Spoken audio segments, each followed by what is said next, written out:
MPL Flex Series na. Makinig at alamin ang mga flexible na usapan sa ating MPL Flex. MPL Flex, sa lahat ng pangangailangan, flexible tayo dyan. Uy, magandang araw! Para sa huling episode ng ating MPL Flex Series, halika't samahan mo kami talakayin kung ano ba ang mga benepisyo ng MPL Flex sa atin.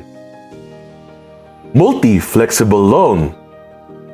Sa mga nakaraang episodes ng ating serye, nalaman na natin kung bakit nga ba naging flexible ang ating MPL Flex. Alamin naman natin kung bakit multipurpose ang itong loan na ito.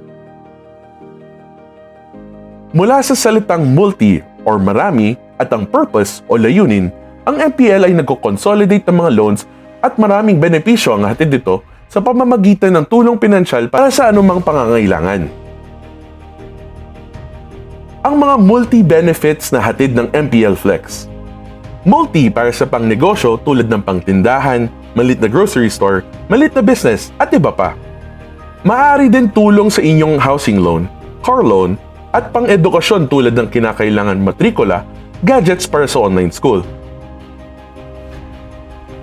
Pondo o savings na pwedeng gamitin para sa mabilisang pangangailangan sa panahon ng emergency o anumang sakuna.